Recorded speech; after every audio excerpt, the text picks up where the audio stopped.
Hey everybody, welcome back. Hope you're all having a good day just before the 4th of July holiday here. So I thought I would do a quick video showing some of my finds at the recent Militaria show that I went to. It was in Oklahoma City. It was the Heartland Militaria show. Never been there before, but saw some advertisements for it. Uh, Went to a show a while back and talked to a gentleman who said he's gave me a flyer basically, and so yeah, it worked out that myself and my son could go to it. So we took off last weekend and thought we'd check it out. So turned out to be a great show. Several hundred tables there, lots of good militaria, and we were able to find some good stuff. So I didn't pick up a lot, but I did pick up a few items. So I'll go ahead and go through them here and show you what I got.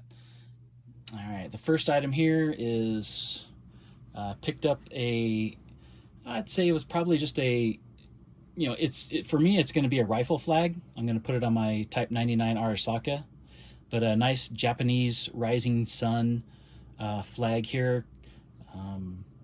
Real nice size. Like I said, perfect for hanging it on a rifle. So I think I'll display that with my Japanese winter uniform display. And if you haven't seen it, I have a video of that, so check that out. But I think it'll go nicely with that. I was happy to pick this up, and I think it was like $80 for this flag. So, and then something else I picked up was this Kelly helmet. It's interesting because I was going to the show not really necessarily looking to pick up a Kelly helmet, but I did have some things in mind. I'm working on a CBI display, so I was kind of looking for CBI items, which I really didn't find a lot. There were some items there, but they were very expensive, beautiful, fantastic. They had some CBI blood shits, several other things that went along with CBI patches and whatnot. But oddly enough, that I came across this Kelly helmet. So real excellent condition. I didn't have a Kelly helmet. Always kind of was keeping my eye out for one. And when I saw this one, it was just in really good condition, really good shape. Has the chin strap still intact. The liner on the inside is all there. That's got the little I don't know if you can see it there. There's the pad down, the little donut pad down underneath there. So I was kind of asking the person about it, and it turns out that it was named to a gentleman, a veteran who served in the 11th Bomb Squadron. And that 11th Bomb Squadron just happens to had some action in the CBI theater. So I kind of was checking out the information, and it's got a lot of great history in the CBI and other areas. Right after Pearl Harbor was bombed, some of the 11th Bomb Squadron guys ended up part of the Doolittle Raiders, and they did submarine I guess maneuvers off the coast of California. But they have all kinds of history with this 11th bomb group. And turns out, so I don't know if you can see it here, but the gentleman's name was R.D. Shack, and then it's got a service number right there written on the liner. So I thought that was really cool, and like I said, I'm finding out more and more information about it. Again, part of the Army Air Force in the CBI, part of the 341st Bomb Group, 11th Bombardment Squadron, and this gentleman was a staff sergeant, radio operator, and gunner. So, I'd say a lot of times it's funny. I think some of these historical items find us, but I don't know. I like to think that anyways, because I wasn't, You know, like I said, I was looking for CBI and I had no idea when I came across this until after the fact. I did some research, and this gentleman was in the CBI. So thought that was really cool. Great helmet, nice transitional piece from World War I to World War II, and happy to add that to my collection. Thought it was really nice. And then also, you know, this I ended up picking up a pith helmet. So came across this one. You know, it's in okay shape. It's not too bad. I think it looks great. It's got a lot of character. It's got, you know, it's not perfect, but it's got stains and, you know, some wear. It definitely got that been there, done that look, which I like. And so the gentleman I got this from, I think he originally had it for like $50, but it was towards the end of the day, and I swung back by, and you know, I picked it up and asked a story on it, and he was looking to just get rid of it. And, you know, he said he had it for a while. He just didn't want to haul it back with him and store it. So, you know, he asked me what I was gonna, you know, what it would take for me to take it home. And I told him like $20, you know, and he was happy to do it. He's like, yeah, it's yours. You can have it, you know. And so I got it and was kind of dusting it off and cleaning it up a little bit. And I got to looking at it, and it's got the chin strap and the liner. It is kind of missing just a couple little strings back here to probably hold this headband together. But turns out that this is named. And I don't know if you can see it right there. I'll try to get it in. But yeah, it says Lieutenant Kaplan.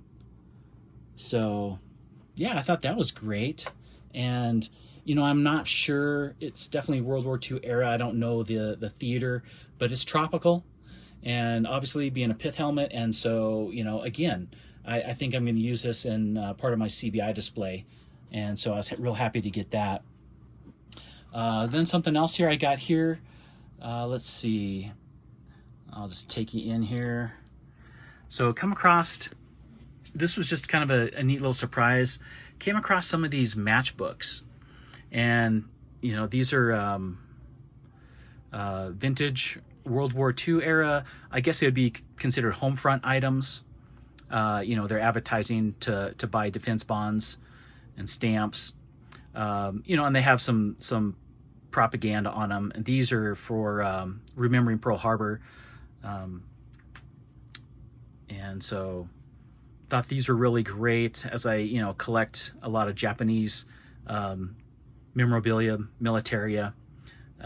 These are going to go great with the, you know, some of those items. But yeah, really good condition. All of them still have the matches on the inside. All of them are unused. Let's see if I can open it up here. Yeah. Unused matchbooks. So, and it was great because they're all a little bit different.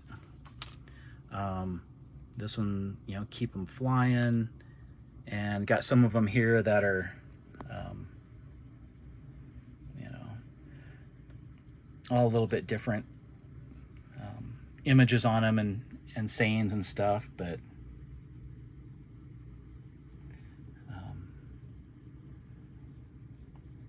I thought those were really great. I'll probably try to put them in a display and together as some of my home front items, as well as going with my Japanese collection. And then lastly, here what I got is just was going through some random, I don't know, advertisements, ephemera, paper items, posters. This guy had a whole bunch of military vintage, you know, stuff like that. And this happened to be in there. So what this is it's an original piece. It's not a print. I couldn't find any name on it or who may have done it or when, but it's a really, really great image here of some mortar guys. And what it is watercolor with, I guess, ink and watercolor together. So it was, I'm guessing it was maybe inked. I don't know which came first, the watercolor or the ink, but either way, I thought it was done really, really well. It's got great detail. The image is really cool. You know, it's just a very, I thought it was a really cool piece. And yeah, so I definitely wanted to, I picked it up, and I mean, you can see on the helmet, just the netting, how detailed it is. Their face is just, the artistry is fantastic. I think it looks really good, right down to, you know, all the little details. So decided to go ahead and pick that up and got it framed up, and yeah, I think it looks great. So I think I ended up picking this up for 10 bucks. The matches, all of them, I got them all for like 20 bucks. And the Kelly helmet was the bigger ticket item. I think I paid $145, but I was happy to do it. You know, I got a lot of comments on it, and just an all-around great piece, I think. So it'll go good with my CBI display as well, and a nice historical transitional helmet from the World War I Brodies right up to right before the World War II M1s. So anyways, guys, that's all I got. Just thought I would give you a quick video of my most recent finds from the Militaria show in Oklahoma City. I think I'll definitely probably go back. I really enjoyed it. And so yeah, it was a lot of fun, and glad I went. So anyways, guys, I'll let you go. Thanks for watching. Have a good weekend. Have a safe and fun 4th of July. And again, thanks for watching, and keep collecting.